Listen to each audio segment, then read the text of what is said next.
Hello everyone, I am Monica from the Department of Fashion Sciences. Today's subject is art appreciation, and the first topic of art appreciation is history of India, culture and its geography. Now first slide which shows a historical belief. इसमें बच्चे हम क्या पढ़ेंगे कि जो हमारी history थी, जो अर्ली टाइम था, उसमें लोग किस चीज़ पे बिलीव करते थे, उसमें जो लोगों को डिवाइड किया जाता था वो किस बिहाफ पे उनको अलग अलग कैटेगरीज़ में डिवाइड किया जाता था। उस टाइम में क्या होता था कि जो पर्सन्स थे, जो पीपल्स थे, उनको 4 कैटेगरीज़ में, वो लोग 5 कैटेगरीज़ में डिवाइड करते थे depending on the occupation and the birth of the people, कि उसने किस घर में जन्म लिया है और उस घर का काम काज, उस घर का ऑक्यूपेशन क्या है। सो जो सबसे पहली कैटेगरी थी वो थी प्रीस्ट एंड वाइस मेंस की, जिन्हें ब्रह्मास कहा जाता था। That was the upper caste of that time period. Warriors and rulers को जो सेकंड कैटेगरी में रखा जाता था, जिन्हें क्षत्रिय कहते थे। मर्चेंट, ट्रेडर, स्मॉल फार्मर्स, जो लोग व्यापार करते थे, चीज़ों का लेन देन करते थे, बाटर सिस्टम उस टाइम चलता था, या छोटी छोटी फार्मिंग करते थे, जिनके अपने खेती बाड़ी का काम था, उन्हें वैश्यस कहते थे। उसके बाद पीजेंट्स एंड फील्ड वर्कर्स आ जाते थे, जो लोग इन लोगों के अंडर काम करते थे, फार्मर्स के अंडर या मर्चेंट्स के अंडर काम करते थे, या जो प्रीस्ट और वाइज मेंस के साथ रह के उनको सपोर्ट करते थे, उन लोगों को शूद्र कैटेगरी में रखा जाता था। इसके अलावा, इन 4 कैटेगरीज़ के अलावा, जो लोग किसी भी ऑक्यूपेशन में इन्वॉल्व नहीं थे, जो बहुत ज़्यादा पुअर फैमिली से जिनको माना जाता था, उन लोगों को किसी भी कैटेगरी का नाम नहीं दिया गया। सो कास्ट सिस्टम को उस टाइम में इंडियन सोसाइटी में उसके बर्थ एंड ऑक्यूपेशन पे डिपेंड किया जाता था कि उसका बर्थ किस फैमिली में हुआ है, उसका बिजनेस क्या है, वो मर्चेंट है, वो प्रीस्ट है, वो ब्राह्मण है। जिस हिसाब से जिस घर में वो पैदा होता था, उसी क्लास में उसे रखा जाता था। ये जो प्रथा चलती थी, ये आर्यन एरा के टाइम की थी बच्चे। इसमें ये बिलीव किया जाता था कि अगर जो पर्सन जिस फैमिली में पैदा हो गया, अगर वो उससे छुटकारा पाना चाहता है या वो किसी और परिवार में जन्म चाहता है, तो उसके उस बर्थ में पॉसिबल नहीं था, उसके लिए उसे नई जन्म लेना पड़ना था। ये उस टाइम की प्रथा थी। देन नेक्स्ट स्लाइड जो शो करती है वो agriculture and farming of India को शो करती है। Agriculture in India largest industry. जो एग्रीकल्चर है, जो हमारा खेती बाड़ी का काम है, वो इंडिया की सबसे बड़ी इंडस्ट्री माना जाता है। इसमें 2/3 पॉपुलेशन इन्वॉल्व है। Major crops are rice, cotton, spices and sugar cane, tea and many others. India account for 10% of the world fruit population. India more products mangoes, papayas and bananas than any other country. जो India में सबसे ज़्यादा बाकी countries के comparison में जो सबसे ज़्यादा फ्रूट की प्रोडक्शन होती है, वो होती है मैंगोज़ की, पपायास की, बनानास की। Spices are also commonly used in India. Curry being one of the most popular, blending several spices into a mix that creates the famous intense flavour. So spices के लिए भी जो हमारा India है वो top category में आता है। देन वेदर एंड क्लाइमेट, जो इंडिया का वेदर है और क्लाइमेट है वो कैसा है। There were and still are 4 seasons in India. Spring, जो इंडिया के पूरे साल को जो डिवाइड किया गया है वो पूरे 4 सीजन्स में डिवाइड किया गया है, जिसमें स्प्रिंग सीज़न है फर्स्ट, जो कि फरवरी एंड मार्च का होता है। समर मार्च से लेके मिड जून तक। मानसून मिड जून से mid October and winter is mid October from January. People of ancient India lived in extreme conditions. जो ancient India के people थे वो बहुत ज़्यादा ठंडे वाले वेदर में, एक्सट्रीम कंडीशंस वाले वेदर में रहते थे। मतलब ठंड होती थी तो बहुत ज़्यादा होती थी, गर्मी होती थी तो वो भी एक्सट्रीम होती थी।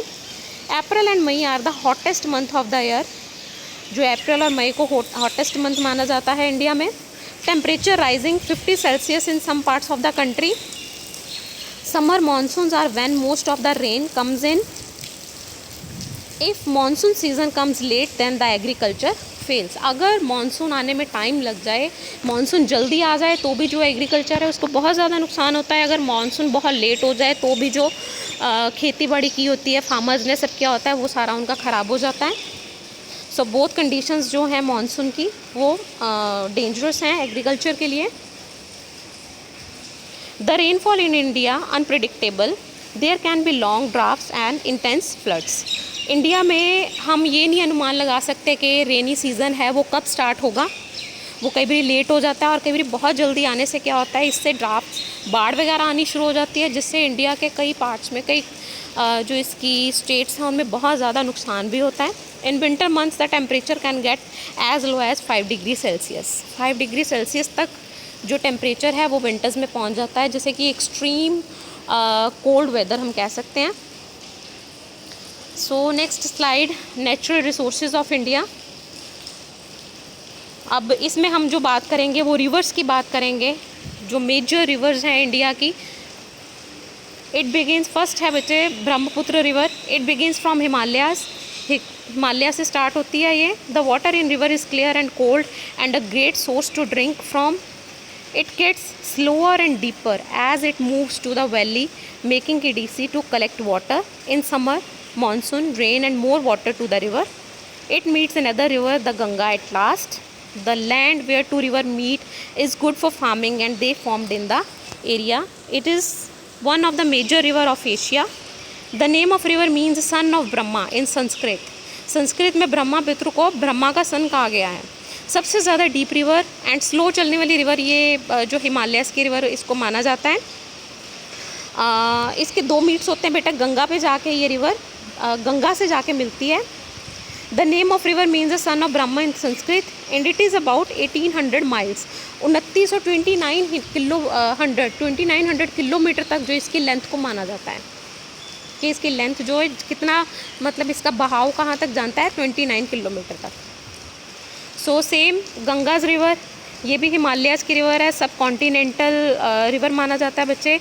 जो इसकी डेप्थ वो है, लंबाई है कितनी है, ये 2510 है। नेशनल रिवर इसको कहते हैं।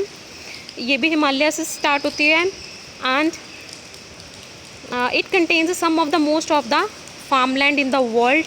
It can flood and kill the crops when it is rainy season. Rainy season में इसका सबसे ज़्यादा, इसकी वजह से फ्लड्स भी आते हैं और जो फार्मिंग वगैरह की होती है फार्मर्स ने, ये उसको भी ख़राब करती है। It has a good water supply because of meeting ice. The river receives about 25 to 60 inches of a rain a year.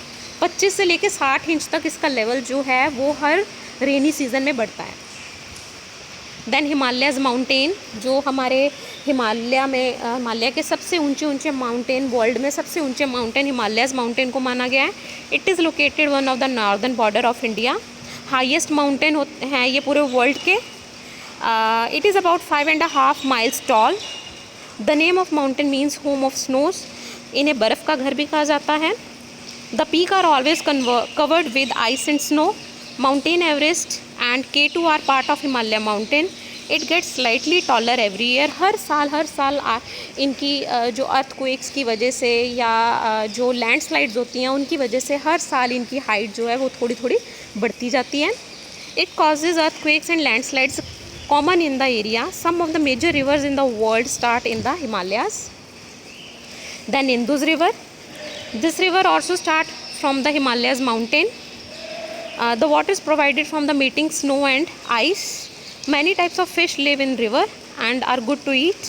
People catch fish and shrimps to shell and eat. It has one of the best farmland in the world. The river is often compared to the Nile river because both of them are important source of water. जो इसकी लंबाई है वो 3180 तक kilometre तक है बच्चे। The land beside the river is a fertile. जो इसके आसपास, रिवर के आसपास की लैंड होती है, सूखा जो जहाँ पे एरिया होता है उसे बहुत ज़्यादा फर्टाइल माना गया है। The name of the river means lion river. इस रिवर को, इंदुज रिवर को लॉइन रिवर भी बोलते हैं। Now this is a view of cultural image of India. The culture of India is an amalgamation of subcultures spread all over the India subcontinent and traditions. जो India के culture को माना जाता है उसे सभी कल्चर्स का मिक्सर माना जाता है। मतलब कि इंडिया के आप किसी भी पार्ट में चले जाओ, आपको एक कल्चर का दूसरे कल्चर के ऊपर इन्फ्लुएंस नज़र आएगा। They are several million old. ये जो ट्रेडिशन है, जो कल्चर इंडिया का बना हुआ है, बहुत मिलियन सालों से पहले का बना हुआ है। Several elements of India's diverse culture such as Indian religion, yoga, cushion, clothing, festivals, languages and etc. Religion and spirituality. India is birthplace of many religion like Hinduism, Buddhism, Jainism, etc. Hinduism and Buddhism are the world third and fourth largest religion. Language कौन सी use होती है यहाँ पे? There are many languages as India being the multi religious society. Sanskrit, Telugu, Hindu, Malayalam, Kannada. Hindi is the official language of India. Foods and spices के लिए भी India बहुत फेमस है।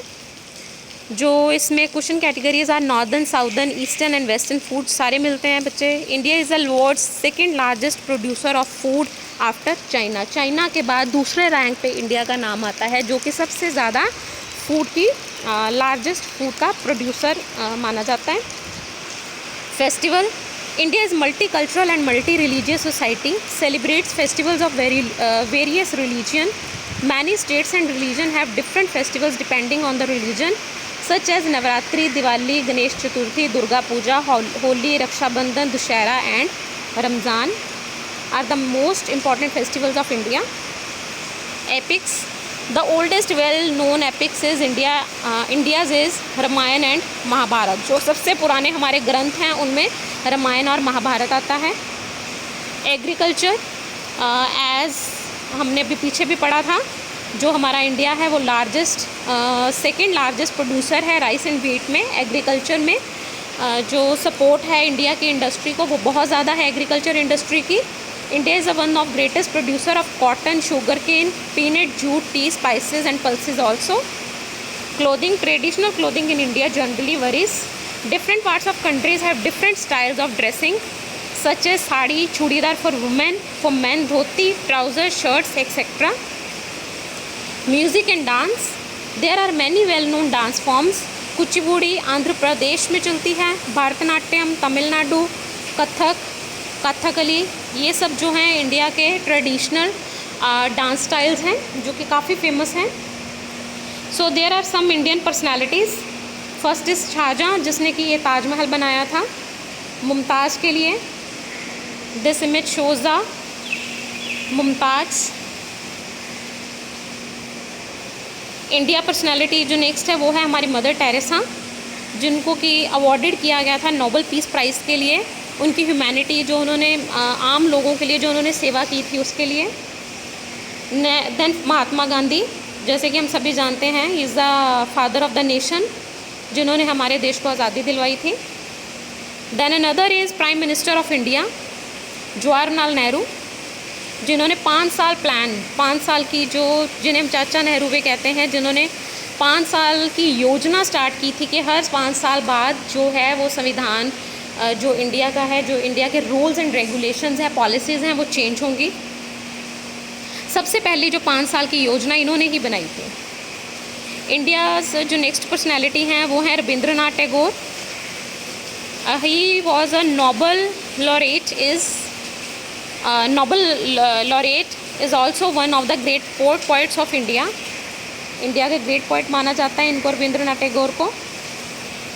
Then another is Swami Vivekanand, the man who changed America, or the saint of India, was the strongest man India had.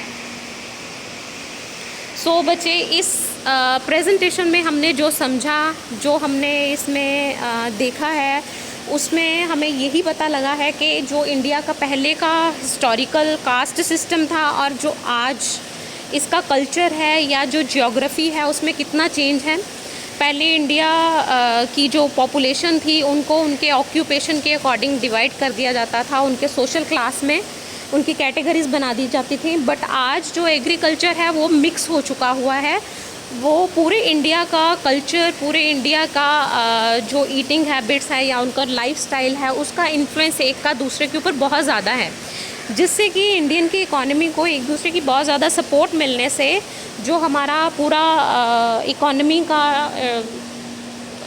जो हमारी economy flourish होनी शुरू हो गई है, वो सिर्फ इसी वजह से है कि हमारा जो आपस में एक दूसरे के साथ तालमेल है वो बहुत ज़्यादा फ्रूटफुल हो चुका है इस टाइम। सो इसमें जो आपने पढ़ा है